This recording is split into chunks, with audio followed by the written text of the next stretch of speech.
appreciate the affirmation, Jordan. Morning, everybody. I'm a words of affirmation girly, so I got you. Please drink some of that coffee. And please eat some cookies. Please, please, please. Or they will end up in the break room. And we'll all be sick. So I do want to thank everyone for coming out. Today it's all rainy and disgusting outside. Thank you for coming. I appreciate you being here. I do want to thank Lisa Marie and Jordan for being our panelists. I had a few more panelists planned, but just due to the uncertain nature of fundraising in some sectors right now, they were not able to commit to this. But we do have lovely panelists anyway already. Plenty of information. And I do ask that you, before you leave, if you would fill out one of those program evaluation forms that are outside and just drop it in that box. That is very helpful to us. Your feedback is so helpful with our programming and our planning. So we do ask that you do that if you can. Our moderator today is Melanie Palmer. She has a long and illustrious history in the nonprofit and fundraising world here in Northwest Arkansas. She is a past president of both GPA, Grant Professionals Association, and the Association of Fundraising Professionals, Northwest Arkansas chapters. And she did make a lot of money for her former employees in fundraising, and then she started her own firm. So she is the founder and principal of M. Palmer Consulting. She's very invested in the local nonprofit community and really reaches out and helps whenever she can. And she's been a very big help to us also. So I want to thank her for being our moderator today. And I'm going to step off, and Melanie will handle the rest. Thank you. Thank you all for coming. And those of you who are watching us via live stream, I know there are a lot of you. Thank you for coming virtually. It's good to see you all this morning. My job is just to keep us moving today, so that's what I will do. You all had the opportunity to submit questions for our panelists, and so we have combined those into kind of the same questions that we're going to ask. I'm going to ask our panelists. And then I'm going to give them an opportunity just to introduce themselves, first of all. But before we start, I just wanted to give a quick plug for the Grant Professionals Association. So how many of you have ever written a grant proposal, any part of a grant proposal? Yes.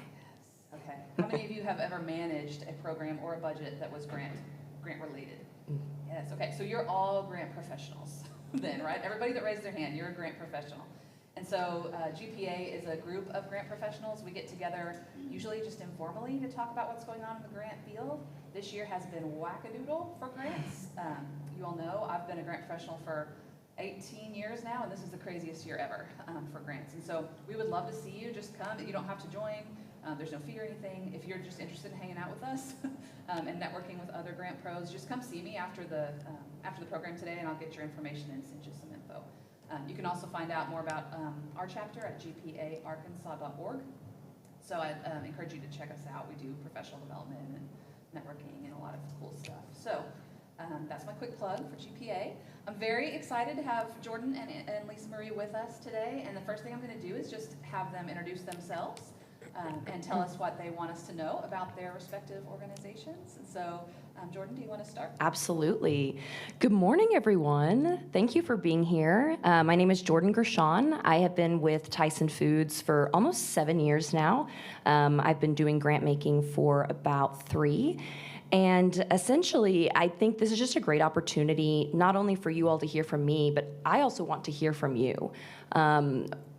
At Tyson, we really want to be thought of as a partner in this space, and we want this to create shared value for you all and for us. And so I really I'm just excited to be here and to be able to help inform and educate about our programs and the work that we do and how we can support you all and the work that you do.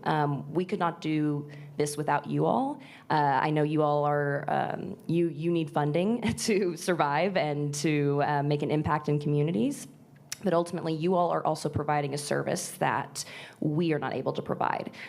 So it takes all of us. It really does take a village. And so I just appreciate the opportunity to be here today and share more.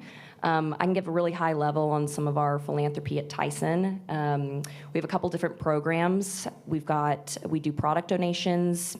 We have disaster relief, community giving, and strategic philanthropy. with our financial philanthropy around community giving and strategic philanthropy. Strategic philanthropy centers around two portfolios for us. It's food access and nutrition and people and opportunity. And we've chosen these because they are material to our business. These are more of our larger strategic national investments that have regional impact. For a lot of you all, I think that you will probably be a better fit for our community giving program, which is our kind of hyper-local grants in communities where Tyson has an operational location.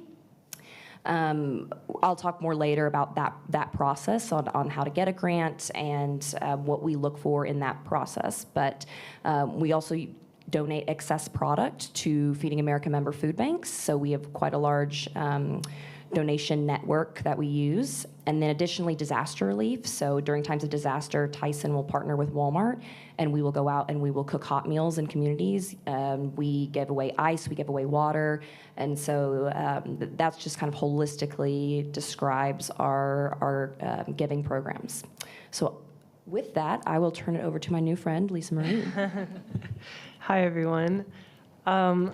Lisa Marie Evans. I work with CASH. We were formed in 2019. We're an art service organization. We work with artists, organizations, and communities to build a more equitable and inspiring Northwest Arkansas. I first started with CASH in 2019. I've been through various roles there. So I started as a contractor, as an editor and animator. I'm also a filmmaker, visual artist. For one of our first projects, which was called Ozcast, and that was sort of a relief fund during COVID for artists. It's an online series that you can watch still. It features local, regional, and national artists. And then I became project manager, then director of creative development, and now I am director of the Artist Creative Fund, which is a fund for artists in Tulsa. And I'm also the interim executive director while our executive director, Kelsey Howard, is on maternity leave. We do a lot at CASH. We also have a performing arts venue in Springdale called The Medium. Have any of you been to The Medium? All right, you can check that out. It's great. So it's themedium.art.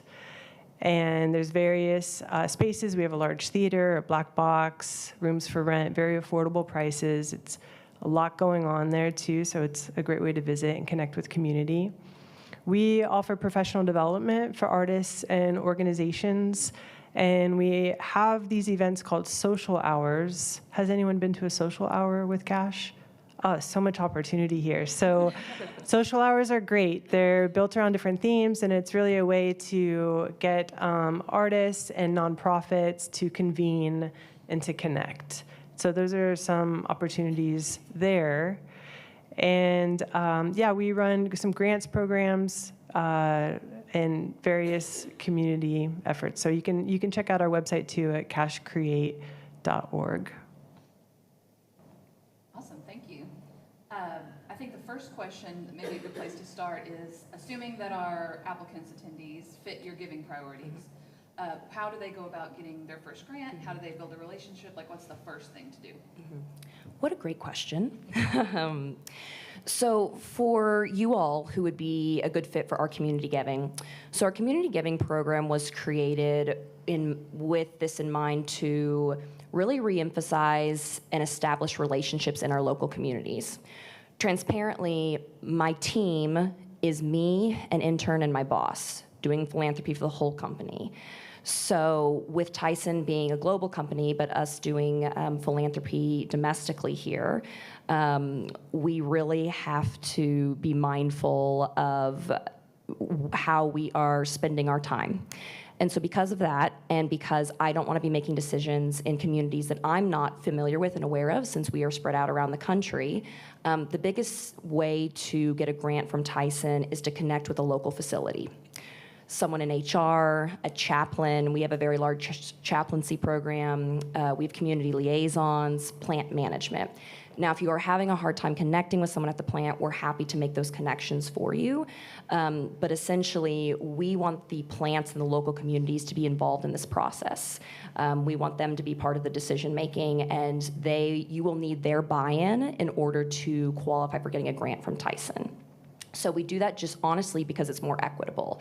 You know, we're in Waterloo, Iowa. It's not fair for me to be making a decision about what's happening in Waterloo. So I want someone in Waterloo at the Waterloo facility to vouch and say, hey, this is an organization that we should support. This is a specific need in our community. I know in Monroe, North Carolina, they have a large rate of domestic violence in that community. I would have never known that had someone locally at the plant, our chaplain, not say to me, hey, Jordan, we really need to support this organization. They connected with me. I think they do great work. You know, maybe I'm going to be on their board soon, or we had a group that went and volunteered at this organization. And so we're really trying to reemphasize local community building, honestly. So that would be the best way to start, is really to get engaged with the local facility. And again, we're happy to make those connections if need be. The other thing is being able to tell the story. I kind of say this jokingly, but you know, we recognize that there's a lot of good happening. We're not always great about telling the story. And so if you all can help us and tell the story of the impact that you are making in communities and how we are helping one another, that is always very helpful too. And when I think about your grant application, we always look for metrics and numbers and overall impact. So instead of just, hey, we fed, you know, 1,000 people with this program, but what is that changing? What's the next step? Are we reducing the rate of food insecurity in that community? Are we, you know, it has to be more than just the outcomes. We want to see the impact. So to apply for a grant, you would go to our website. You can go to, I think it's Tyson Foods corporate giving. You can look, it'll be the first one that pops up. There's a grant application. We've really simplified it. We want to make sure that it's very equitable and that all types of organizations, whether you have a grant writer or not, whether English is your first language or not, have the ability to apply for a grant that is simplistic in nature. We really just ask 3 questions, but I would say the biggest probably work that you would have to do is making sure you have the connection and that buy-in. That is a requirement, to have someone from the local facility willing to vouch for your proposal. What happens afterwards is we have a quarterly giving cycle, so this way that there are more opportunities to receive funding from Tyson as opposed to just once a year, and then you'll also hear back quickly.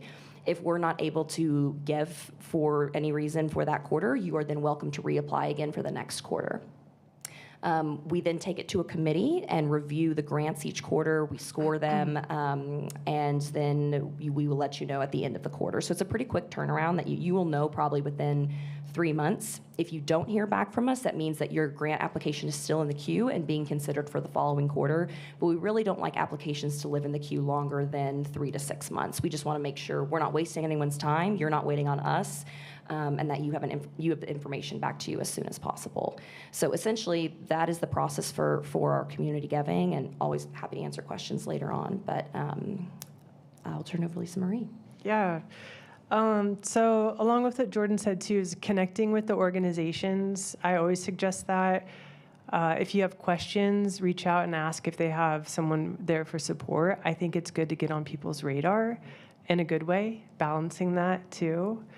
And then, yes, aligning with like funding priorities. So make sure and do the research for the grant that's there. Really look that through. Highlight, so if they have like review criteria for the grants, make sure you're looking at that, and that when you're writing the application, your answers are aligning with that review criteria. So there's the process of tying that in together. If there's support throughout the process for the grant, take advantage of that. Oftentimes, there'll be info sessions. I know with the funds that we run, we offer info sessions. For some, we offer application workshops, one-on-one support. If there's application feedback after the grant cycle, so if you were not selected and they offer that, definitely take advantage of that. If you have ever paneled, or if you're invited to panel for a grant process, take advantage of that too, because that gives you both sides of the perspective, and that's extremely helpful to see what those processes look like. I'm writing notes here, but I'm not wearing my glasses, so let me go through this. So yeah, connect with the organizations. Also look at past recipients to see what kind of projects or artists were funded. That's helpful too, to see if your project aligns. If you feel like you're trying to shove your project or your work too much to fit that opportunity, that can be a red flag too. You might have to step back and see maybe maybe that might not be the right fit for you, and there's other opportunities.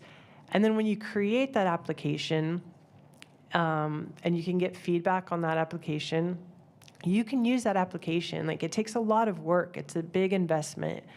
It's labor to fill out these applications. So you can use those applications for other opportunities too. So know that that's like an investment in that process, and then you can take that and use that to other opportunities. And what else do I have? Newsletters. So to be aware of opportunities that are out there, I always suggest signing up for newsletters from organizations, because you get that right in your inbox. I used to try to calendar things, but then dates change for them. So I sign up for newsletters, and that comes right there, and it lists opportunities to keep you aware of that. And then just apply and know that no's are part of the process. We all get no's. They don't feel good, but you're putting yourself out there, and then sometimes those no's will lead to other yeses. So it might not be a good fit for the opportunity that you applied to, but someone on that panel or from that organization may have an opportunity that comes up later, and then you're there with that application. They've seen your work, you're on their radar. So know that the work that you're doing is an investment. It's an investment in creating an application. It's an investment in connecting and putting yourself out there in front of people. Thank you, Lisa Marie. That's great advice. And before we move on, while we're on this topic, I wanted to do a quick plug for a great service that the library provides here for free. So there's an online directory of foundations called Foundation Directory Online, creatively. And the library you have to pay for it normally, but the library has a cooperating collection here, and so you can come to the library and use that for free. And you can search some of the things that Lisa Marie is talking about. Search where organizations give, their past giving, what they give to, see previous grants they've made. And the reference librarians here at the Nonprofit and Small Business Resource Center can help you use that tool here. So that's a great service that the library provides if you're looking for other opportunities. So I just wanted to plug that really quick. Yeah, take advantage of that. Yeah. Library support. For sure. So the next question that our participants had, and you all have sort of alluded to this already, but maybe we could dive a little deeper, is just what kind of networking you would advise nonprofits to do in terms of meeting funders or finding opportunities, just sort of where to network and how to network. And I might send this to Lisa Marie first, if you wouldn't mind. Yeah, I'd say, I mentioned it before, so connecting with other organizations, we have on our website, so we offer those, we try to convene and gather organizations and artists to share resources and connect with one another. So those social hours are great for that. And so that's a great way to connect. It's, I think that in the spirit of collaborating and sharing resources, I know that sometimes there's that balance there because we feel like there's only so much out there that is available. So there may be ways to collaborate with other organizations too. So keeping that mindset of how can I connect and collaborate, and how can we share resources and work together. And so I think that can be an option. And then when you see things out there, I know it can be hard sometimes to get out there and network and put yourself out there for that. So find that balance of what works for you and doing that, and then stay on people's radars. So if you meet with someone, this is what I like to do. I have someone I've kept on their radar for, 20 years now. So I would just send emails every now and again, connect, tell them what I'm doing. I actually just met with somebody that I had met through a professional development retreat in Kansas City, and this was about 18 years ago, and I just followed up with them. I'd been meaning to follow up with them, and I did it this past year, and I let them know they really did make a huge impact on me in that time and what I learned from them. And it's going from that and now leading and designing professional development programming for artists. So we connected. She said, if you're in New York, let's have lunch. I was going to New York with my wife, who was getting her bassoon fixed. So we connected. And, it's just a way to stay on people's radar, because things may not happen in that now, and sometimes I think we want that immediate gratification, but it's a process, and looking at things non-linear, but how can those connect, and how can we really connect with people on that human level and let them know and kind of share what you're doing, talk about your work too, share it, because sometimes we're doing so much and it's in our head, and maybe we have it out there, we put it in a newsletter, we have it on the website. People forget. People are busy. So talk about your work and share it.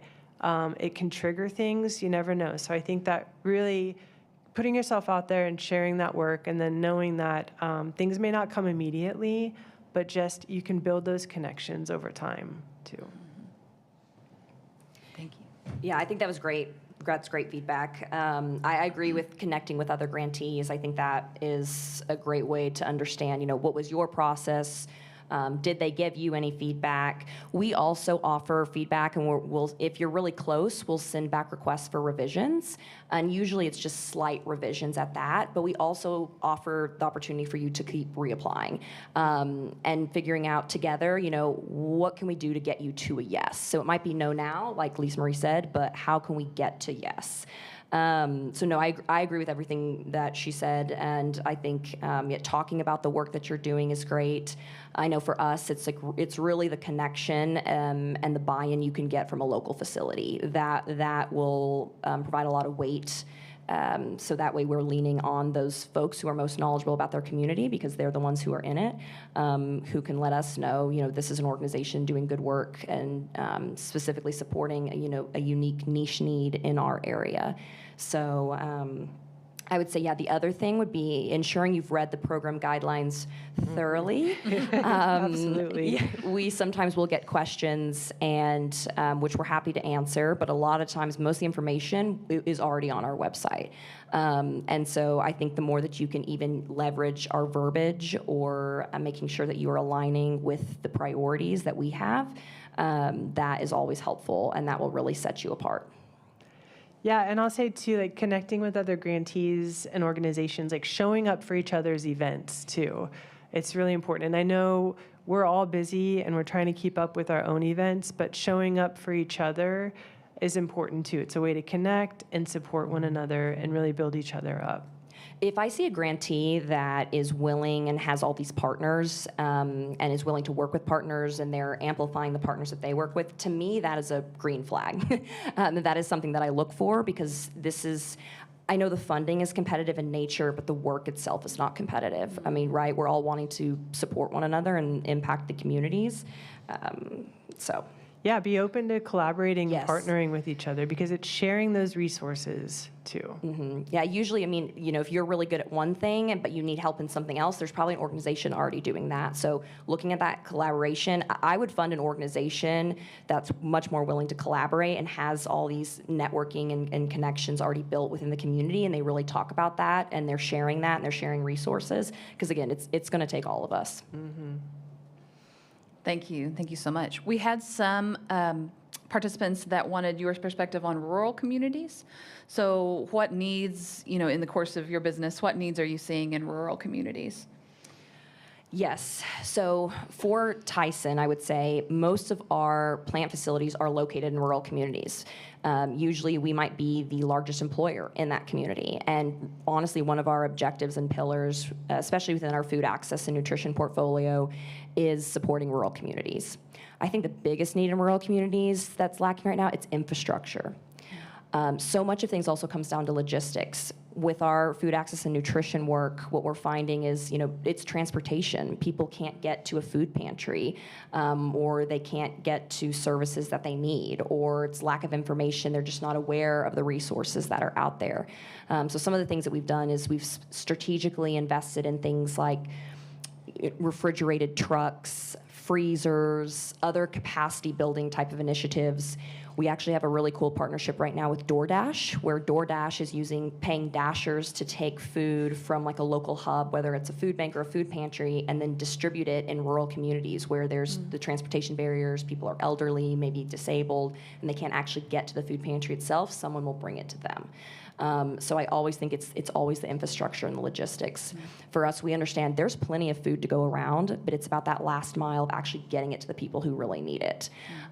So our rural communities definitely have a special place in my heart, and it's definitely a priority for Tyson on how we continue to invest, and honestly just listening to rural communities and seeing what their needs are, because one rural community is very different from another rural community. But the first thing that always comes to mind to me is the infrastructure that's just currently not there. That's a big barrier, and then just the logistics of getting people what they actually need. Yeah, and I can see challenges because in Northwest Arkansas, this is really a hub for where art and events are happening, and so that can be a challenge as far as location, having access to events and resources. So that's one. I know that coming to at least like our medium or our organization at the medium is beneficial to connect and then inform of what's going on in the rural areas. So that's one way. I also know that I see and have seen programs that work specifically with rural communities. So there's programs designed for that. I'm not sure what that funding looks like these days, but that's something to look at as well, specifically for the needs of rural communities. I'll also add to that, I was talking with the food bank the other day, and we're doing this DoorDash pilot, and for a while they were out in Huntsville, and they said that the neighbors out there, the food insecure neighbors, they didn't like a stranger coming to their home to deliver food, and that's beyond fair. It's a tight rural community, and they don't know this person, and there's a level of pride of someone having to see them where they're having to use the services of a local food pantry. And I said, Sabrina, how'd you navigate that? How was that going? And she was like, well, what we really had to do is we had to build that level of trust with the food pantry, and the food pantry had to build that with the community. So they really had to have the buy-in too, where they're saying, oh yeah, this is a new program that we're doing. We've got Betty over here. Do you know Betty? Like, Betty's gonna be taking your food out here, like through this service. And so really having that buy-in and that local community trust that needs to be built is huge, I think, in a rural community to making sure a program is successful. So I wanted to mention that as well.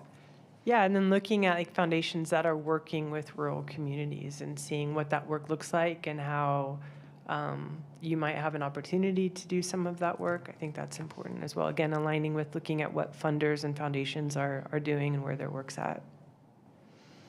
Thank you. And just an add-on to that, again, that resource that the library offers, Foundation Directory Online, you can search grants made by location. So if you're in a rural community and you're wondering what funders fund in rural communities, like, you can specifically search for your geography in that tool. So just a plug for that. Thank you all. Thanks very much. I think the next question, I've been moderating this event for 5 years, 6 years, 7, a lot of years. And we always have a strong turnout from new nonprofits. And so the next question that we got was, how do you feel about a nonprofit's likelihood of surviving their first year? But I think just kind of any feedback about working with new nonprofits would probably be welcome for this group. Lisa Marie, could you answer first maybe? Yeah, I think it depends on the work that you're doing and how you're doing it too, and how you're accessing those resources and taking advantage of that support. So knowing that, connecting to the resources that are available to you, everything that we've talked about, I think here applies to that as well, is really setting yourself up, understanding your capacity too. I think that burnout can be very high in organizations, wearing multiple hats. So I think balancing all of that to look at sustainability.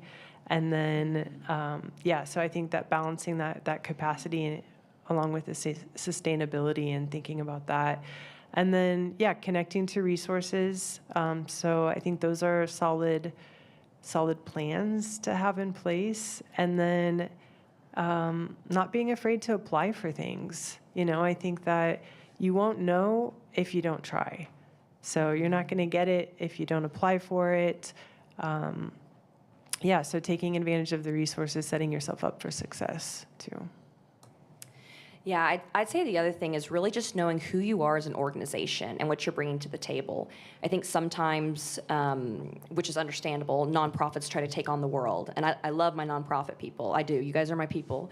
But I think it's better to be really great at a few things as opposed to being just really okay at a lot of things.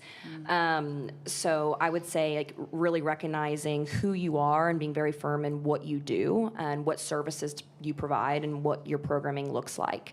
Are you advocacy? Are you research? Are you direct services? And what do you do really well? And being able to communicate that and tell your story. I think sometimes I see a lot of mission creep where, you're not really sure what the nonprofit's overall mission is because it's, so many different things. So that was one thing, is really just knowing who you are in your organization and in your mission. But the other thing is, what service are you providing that no one else is? I know in Northwest Arkansas, we're so lucky to have so much support here, and we have so many nonprofits who are doing so many cool and unique things to support communities. But also knowing when you're starting a nonprofit, are you providing a service that doesn't exist, or are you kind of adding on to the services that are already here? So I think just being mindful of that. I think there's so many opportunities for collaboration or even some type of combination of nonprofits joining, just because we have so many here. I see that as something that could be really beneficial. And just making sure that we're not duplicating efforts, but we're being strategic. I think also something that I've learned, I come from the nonprofit sector and never thought I'd be in corporate America, transparently, is that nonprofits truly function as a business. So thinking of it as a business in the sense that, you don't necessarily have shareholders, but your stakeholders and the way that you get money and you're just investing it back into programming. But it is similar in how businesses are run. So I think being mindful of having that overarching strategy for your organization, like you would a business, is going to be beneficial to you as well. Yeah, and understanding like the ratio of applying for grants and receiving for grants, what that looks like. So if you're going to rely just on grants, that's not really a sustainable model. So looking at what that like portfolio looks like for you. So understanding it is a business model. And so how can you generate revenue from various sources and what that looks like? And then also, when we first started, we were hustling. We were doing a lot of different projects. And so we had to get more focus about what is the work that we're doing, because that model was working at that time, but to be sustainable, we had to refocus too. And then also collaborating and looking at opportunities with other organizations. So keeping that in mind too. I see that model happening as well. Yeah, I would also say with the current climate that we're in is ensuring you have, you're diversifying your funding sources. We're seeing so many organizations who were, heavily supported by federal government who are just crumbling right now, which is so sad to see. But I think it's a reminder of making sure that you're getting funding from various sources, that it's not just coming from events and that it's not just coming from governments, but you really have a diverse funding source. And then also I would say making sure you're always in compliance with the public support test, and just making sure you're in line legally with everything. The other thing I was going to mention too briefly was knowing your win rate. So how often and how likely you are to get a grant, and then maybe even knowing the likelihood of the organization of funding grants. So I know previously for us, I'll just be transparent, our former community giving program was $5,000 to $50,000. But what was happening was we were getting so many nonprofits that were applying, which was great. The win rate was 10%. So you'd spend all this time on a grant application, and we were funding 17 of 150 grant applications within that funding range. And so we've now altered that funding range from $500 to $5,000, which I know you're like, that is so much less. But that does not preclude us from giving more. Our average grant this past quarter was $11,000, but we were able to support 41 nonprofits this time, as opposed to 17. And that was because we recognized, your win rate was low, our win rate was low, just because we weren't able to fund as many grants. And so I think knowing how likely an organization is to give you a grant and looking for that win rate can be helpful in understanding, is it worth my time to even apply? If this win rate is low, it may not be worth my time. Because believe me, I I know you guys wear 27 hats. Like, I understand that in the nonprofit sector, and so I don't want you all wasting your time either.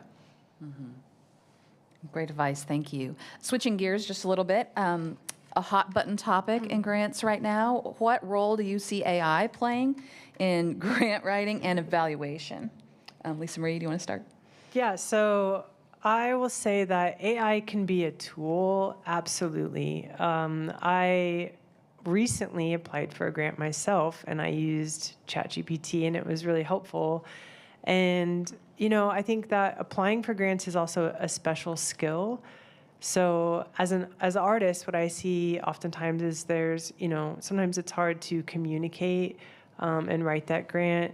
And using AI can be a valuable tool, and using your language, feeding it into AI, getting it edited back, doing a back and forth, right? So just like you would use somebody as an editor to help with that, I can see it as a extremely valuable tool in doing that, into helping the writing process and then learning from that process as well. So it's not just completely relying on it, but it's that back and forth of you start to learn how to edit a little bit better, words to use, concise words, using the words that are also in the application or in the review criteria, you know, those keywords, keeping that in there.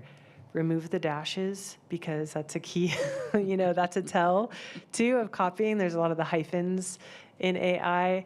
For reporting, you know, we were having this conversation earlier too. It's a balance of things, because if you're relying on it too much, it's not using sometimes the language that you need to use or that we need to see. And so it's a tool, but it's not a save-all in that sense too. So I think that seeing how it works for you, but keeping yourself in that, I think is important.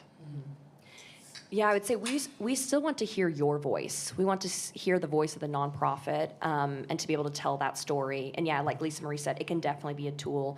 When I think about AI as evaluating, when I saw this question initially, I was like, oh, I don't know if I like this. I don't know if I like the idea of, you know, AI taking over, because I think that in a way, on the kind of the negative side of things, is there's so much nuance and context that can get lost when evaluating if you're using AI.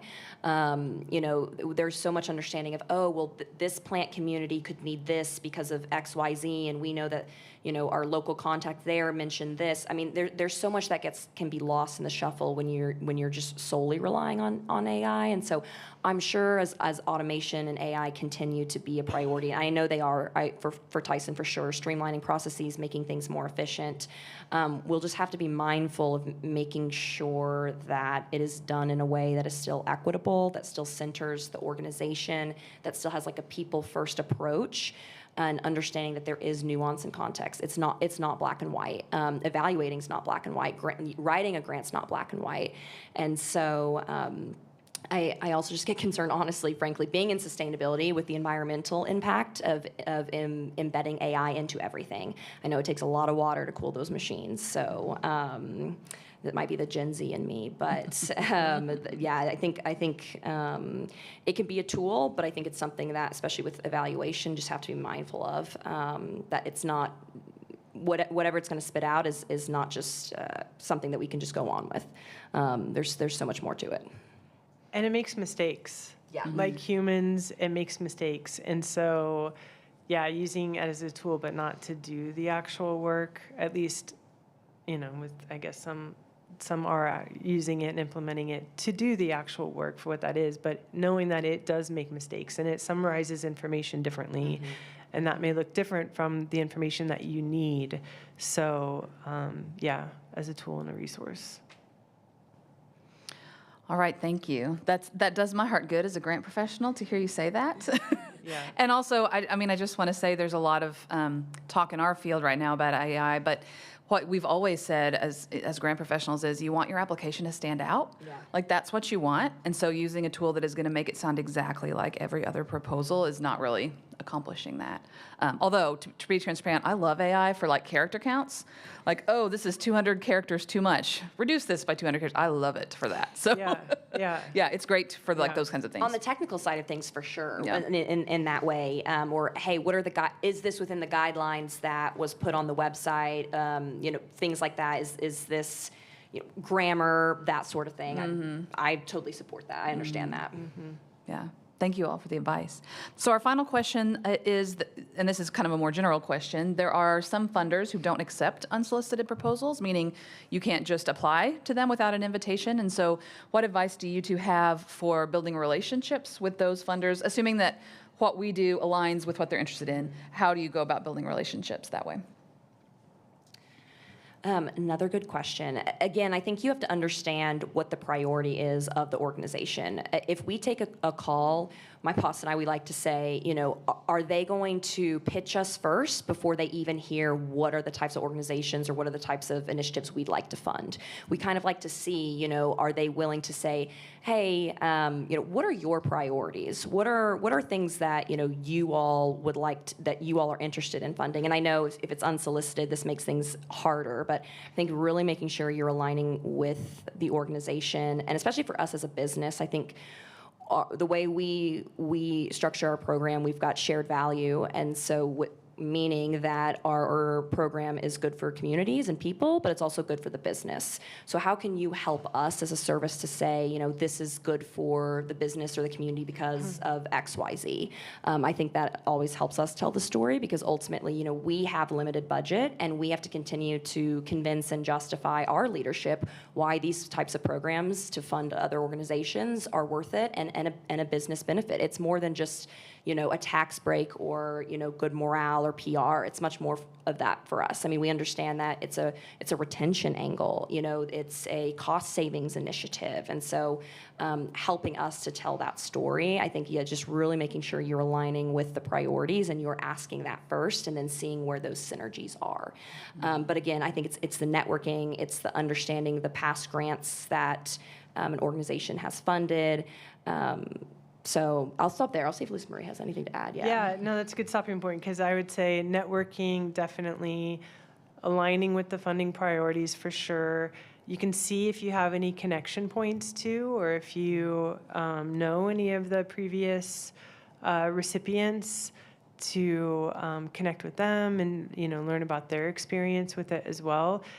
And if you do reach out, just, I would craft a really good email, and I would definitely look at how, in referencing what their funding priorities are, how that connects with your work, an introduction, something that sums up the work or project that you're doing, a way to access that if it's a website, and then, something like I would love to connect.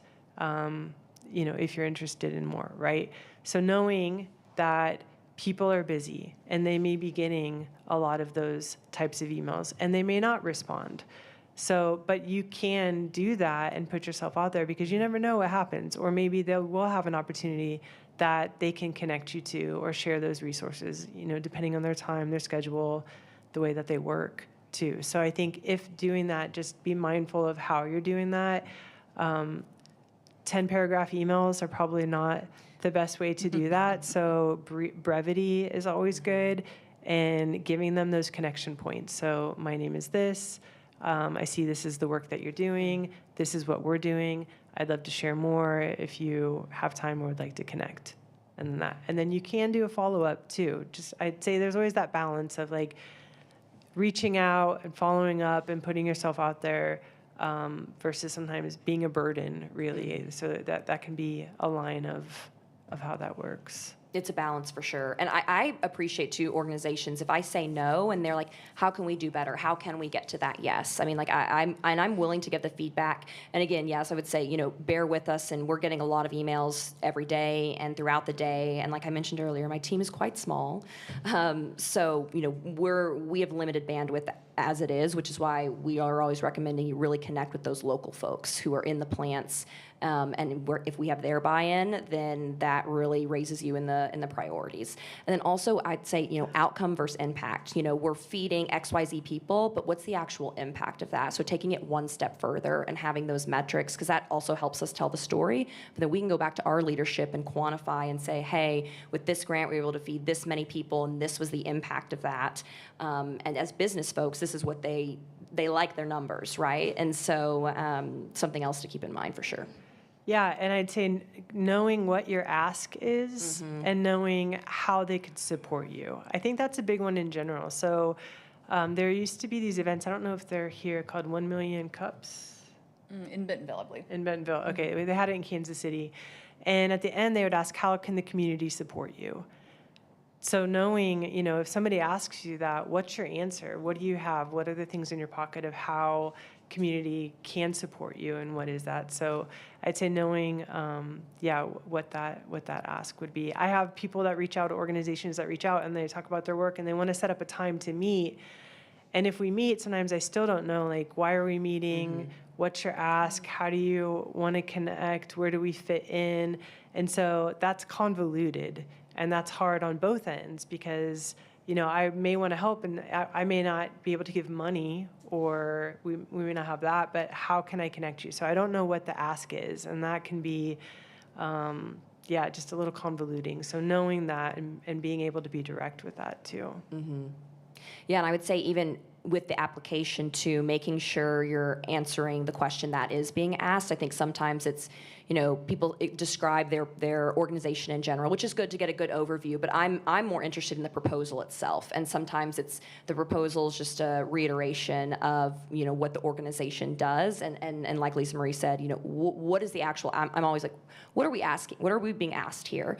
What is the funding actually going towards? Or, we'll ask for people to attach their project budget and they attach their yearly budget. And so, sometimes just making sure that you are answering the questions or, we'll have, say, put the Tyson contact who's willing to vouch for you. We're going to reach out to them. We're going to talk to them. We're going to see, if this is an organization that we should support.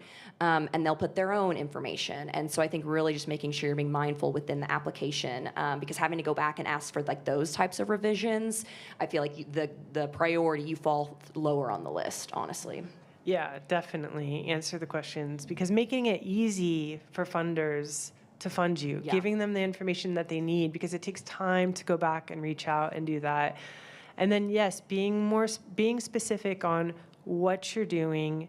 I see a lot of whys because there's the passion and there's the why we're doing the work. But I'll read things, this is more in the line of artists and artist statements or projects, and I see a lot of the why and the passion. But reading it, I don't know what they're doing. I don't even know what their medium is sometimes or what their project looks like. So being concrete in that way so that they can see it. If you have someone read it who may not know your work, even a friend that gives you good feedback, and tell them to repeat back to you what it is that you're asking, what it is that you're doing. I think that's really helpful so you can be really clear in that messaging too. Brevity is your friend for sure. I'd say if proposals go on and on and on, then you kind of lost me. I will also say that I go directly to the metrics. So if you're putting numbers in there, my eyes gravitate there first before anything else. And understanding that panelists are reading a lot of applications and panelists are human. And even though we may do panel trainings and we set them up and we give them timelines, sometimes they're reading things at the last minute and they're reading through a lot. And so I'd say too, a good tip is starting when you're doing a description of the program or the project, or you starting with a 1 to 2 sentence overview so that they have that information, they're seeing what it is. And then as they're reading the rest of it, they're filling in those blanks and they know it versus waiting into the end to sum it up. And it's trying to figure out along the way what this is. And then finally okay. And then having to go back too. So just some tips like that. And that may be helpful and resources that the library has or, but I think just some tools like that are really helpful for you. Thank you all. And it's great suggestion, Lisa Marie, about having someone else read it, read your proposal, because a lot of times we're so immersed in our organization, we just assume the funder knows what this acronym stands for or what this is, and they acronyms. don't. Yeah. Right. So that's great advice to have an outsider to your organization read it to make sure it makes sense. That's great advice. Okay, that's all of our participant questions that were sent in advance. Do you, either of you, have anything, any last advice that you want to share, or anything that we have not covered that you wanted to be sure to let people know? I mean, I'd say, knowing as an artist who applies for grants and gets no's a lot too, that's just part of the game. And then, what we talked about too is expanding your portfolio, your streams of revenue, keeping that in mind, because COVID was a great example. I mean, we do this with artists as well, is if performing artists really had to pivot. And so sometimes you may be focusing, depending on a season, on certain revenue streams, and then just having those backup streams too, and understanding how they work together to fully support you. Yeah, I would say too that, even though Tyson is a massive corporation, there are people behind these grant applications who genuinely want to help, who genuinely want to give back. As an organization in a community, as a corporation in a community, we have a duty to show up. We have a duty to give back to our communities and to our people, and to the places where we live and work. And, these are communities, these are team members, these are stakeholders, these people who are eating a Tyson product every day. And so just knowing that even though corporations do get a bad rap at times, which I do understand, I really do get it, y'all, there are people who want to do good. And there are people, we have so much buy-in right now, I would say, with our programs. We have our VP of comms, we have a senior director in HR, compliance and ethics. We have folks that are going through these applications, or not going through the applications, but are voting on grant funding every month, and they genuinely care, and they want what's best for communities, and they want what's best for these organizations. So there are people behind this who really just want to make sure that we're doing our duty and showing up in communities, and we're supporting you. And we really want to be thought of as a partner. We want to walk alongside you all. We want to make sure that, we are supporting you, you're supporting us, and we really have this mutually beneficial partnership. We also have this trust-based philanthropy model. We trust you all to tell us what the needs are. We trust you all to do this work, which is why we want to support and fund it. And so I think also just being mindful that, even though we're a corporation, we are wanting to do our best to make sure we're showing up in an ethical and equitable way. And it is part of our overall strategy in sustainability and in Tyson. We feed the world like family. We provide, affordable protein and access to that for folks. And part of that is also then giving back to communities where we live and work. Awesome. Thank you, Jordan. Thank you, Lisa Marie and Jordan, very much for your time. As grant professionals and as nonprofit leaders, we want to do the best we can for the community, and hearing from you all and getting your perspective helps us do that better. So thank you for the work that you do and for giving your time today. I'd like to invite everyone for a round of applause for Jordan and Lisa Marie.